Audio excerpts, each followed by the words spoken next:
Usikum ibadallah və nəfsi bitəqvallah.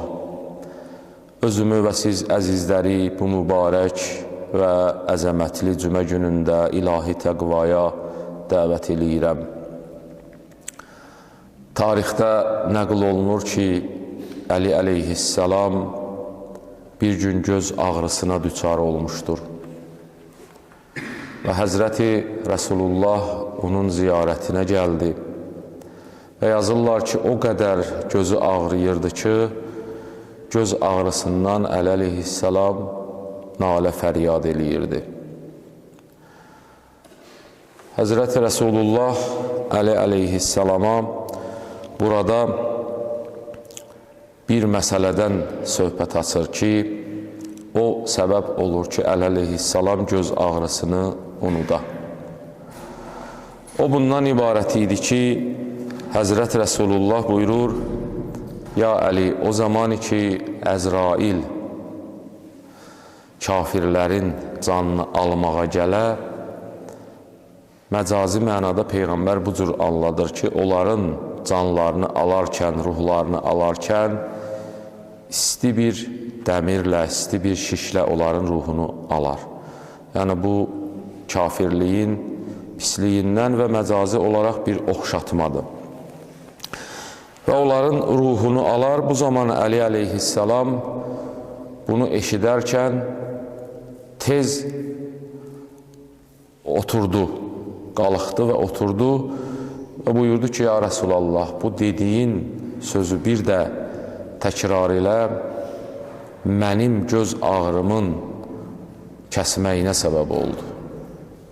Təbii ki, Əhl-i Beyt elə bir şəxslərdir ki, onlar günahı eşitdikdə tez reaksiya verərlər, tez günaha qarşı mənfi reaksiya verərlər.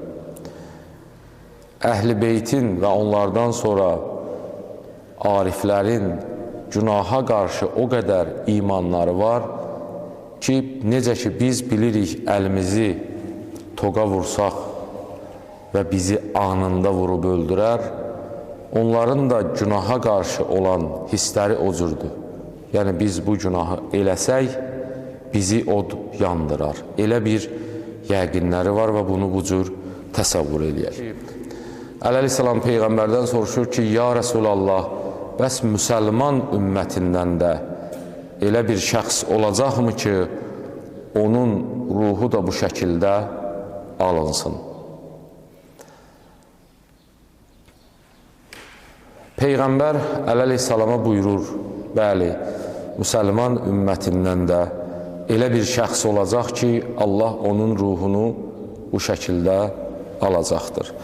Və buyurur, onlar bu aşağıdakı dəstələrdir. Birinci, müsəlman olan zalim hakim. Müsəlman olan zalim hakim, onun nə bu dünyada aqibəti, nə o dünyada aqibəti xoş deyil. Əgər böyüklərin yadında olar və bunun da filmi var, işarə eləyək İsrailin keçmiş baş naziri Ariel Şarona. Misal gətirmək olar tarixdə Fironu və müasir zamanda Səddam Hüseynin özünü pis bir aqibət gözlədi. Həmişə şiyə görürsən ki, zülmə məruz qalıb və bu zülmün nəticəsi qarşı tərəfə heç də xoş qutarmayıb.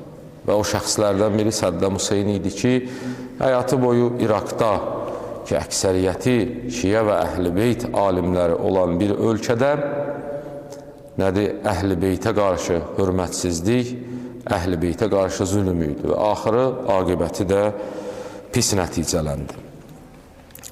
İkinci buyurur ki, müsəlman ümmətindən o kəs ki, onun canı bu şəkildə alınar, yetimin malını zülm üzərindən yeyəndir, zülm vasitəsilə qəsb eləyəndir. Bəzi vaxt görürsən, həyatda olur, əmi, dayı, yaxın qohumlar atasından, anasından irs qalmış yetim uşağın malını düzgün şəkildə istifadə eləmirlər və bu şəxslər də bu dəstəyə aid olur. Üçüncüsü o kəsdir ki, Həzrət Rəsulullah buyurur, yalana şəhadət verə. Görmədiyi şeyi deyə, bəli, mən də gördüm. Eşitmədiyi şeyi deyə, bəli, mən də eşitdim. Və bir hala gələ ki, bir müsəlmana qarşı zülüm eləyə və yaxud bir müsəlmanın abırını aparmaqda şəhadət verə. Bu dəstə insanlar o kəslərdir ki, Həzrət Rəsulullah buyurur, müsəlman ümmətindən bunların da canını Əzrail aldıqda, o isti şiş və ya dəmir vasitəsilə qeyd etdiyim kimi məcazi mənada onların canını alacaqdır. Və bugün müasir dünyada, müasir zamanda İslam düşmənləri həmişə müsəlmanlar üçün proqramları olubdur və bunu biz müxtəlif cümlələrdə, bəzi hissələrinə işarə eləyirik ki, cavanlarımız bu məsələyə diqqətli olsunlar. İslamla elə əvvəldən Yahudilərin Peyğəmbər zamanından düşmənçilikləri var idi və hətta Münafiqun surəsi bu məsələlərə işarə eləyir və Allah Münafiqun surəsində buyurur ki, Ya Rəsulallah, onlar sənin yanına gəlib deyəcəklər ki, biz şəhadət veririk, sən Allahın rəsulusan. Allah buyurur, Ya Rəsulallah, mən də bilirəm sən Allahın rəsulusan. Amma onların bu cümləsi düzdür, amma onlar bu cümləyə inanmırlar. Və özlərini qorumaq üçün həmişə fürsət gəzirlər ki, İslama zərbə vuralar və yalandan and içirlər. Və bu dəstədən biri müsəlman sifətinə, müsəlman, belə deyək, libası geyinmiş Yahudilər idi. Və bu gün də Qəzza məsələlərində görürük ki, o düşmənçiliklər yenə də nədir? Davam eləyir. İkinci məsələlər bundan ibarətdir ki, həmişə İslam düşmənləri istəyiblər ki, müsəlmanları qəflətə salsınlar, dindən uzaq eləsinlər, onların istedadlı cavanlarını, həmişə istedadlarını başqa yerdə xərcləməklərinə şərait yaradıblar.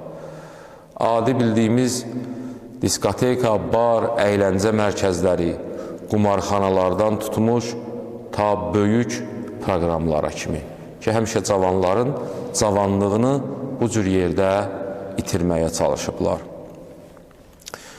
Üçüncü, həmişə İslama və müsəlmanlara qarşı totiyələri olub, blokadaları olub, təhrimləri olub və bugün biz yenə Qəzza məsələsində, Suriya məsələsində, hətta İranın özündə görürsən ki, İslam və müsəlmanları çox yerdən blokadaya salıblar.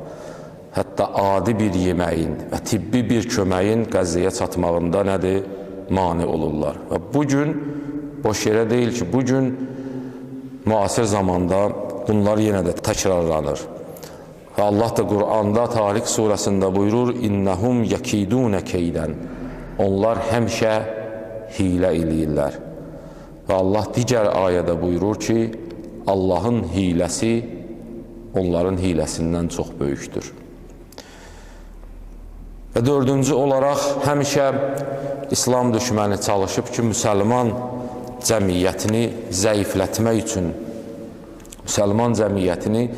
zəiflətmək üçün, müxtəlif proqramlar, müxtəlif bərnamələrdən istifadə eləsinlər. Müsəlman cəmiyyətini həmişə nə ilə zəiflədirlər? Bir yolları budur ki, müasirlik adından. Müasirsiniz, daha məsələn, belə eləməlisiniz, bəzi vaxt təhsil adından alladırlar. Əlbəttə, təhsildən, elmdən gözəl bir şey yoxdur. Görürsən ki, cavanları təhsil adından alladırlar və bunun nəticəsi də bu olur ki, insan dininə qarşı laqeyd qalır. Amma dünyada ən böyük alimlərdən biri kimdir? Əbu Əli Sina. Bugün də deyilənə görə medisina, tibdə medisina kəlməsi Əbu Əli Sinanın o Sina adından götürülübdür. Bu adam tibbdə və müxtəlif elmlərdə o qədər məşhur idi ki, bu öz həyatında nə yazır? Deyir ki, mən əgər bir məsələni başa çəkişməsidir ki, bunu da biz bugün görürük, 18-ci əsrdən Vəhabiyyətin yaranması nəticəsində müxtəlif sözlər, müxtəlif söhbətlər yaranmağa başladı. Hətta bizim Borçalımızda belə bir halda ki, onların Sovet hökuməti dağılana kimi, ki, ağsaqqallar yaxşı bilir, heç bir xəbər yox idi onlardan. Sonra bu yaz zamanı yağış nəticəsində ki, yağış yağır, səhəri görürsən o otlaq yerdə köbələk parıldayır, çıxır, bu şəkildə parılladılar, çıxdılar. Əlbəttə, bu köbələklərin də ömrü az olur. Və digəri,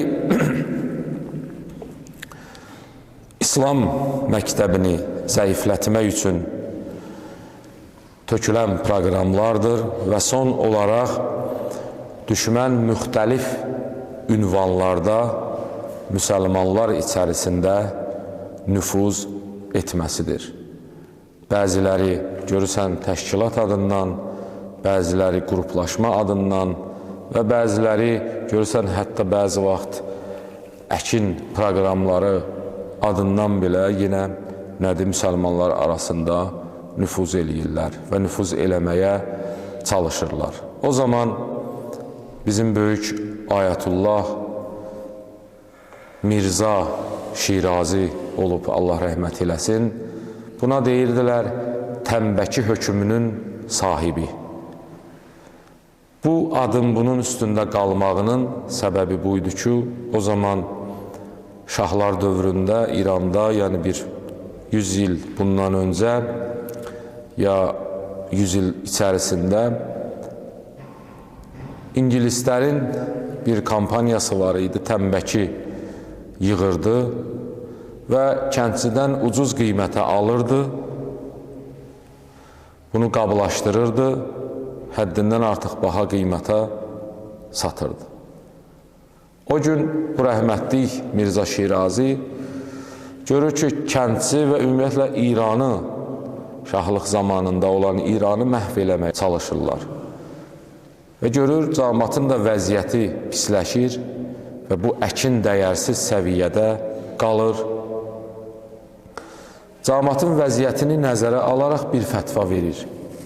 O fətvası bundan ibarət idi və İslam tarixində yeganə və nadir fətvalardandır ki, o kompaniyanı çökəltdi. O fətva bundan ibarət idi ki, hər kim o kampaniyaya tənbəki satsa, elə bil İmam-ı-Zamanla müharibə hökmündədir. Həmən gündən o kampaniyanın işi dayandı. Bəzi vaxt həqiqətən də müsəlmanları lazım deyil ki, bomba ilə, silahla məhv eləyələr. Bəzi vaxt əldə olan o maddi və onlar üçün zəhmət çəkdiyi 4 ay, 5 ay əldə elətdiyi o məhsulları ucuz qiymətə almaqla da məhv eləyirdilər. Və bu rəhmətliyin bu fətvası ilə bu məsələ çöktü və dayandı.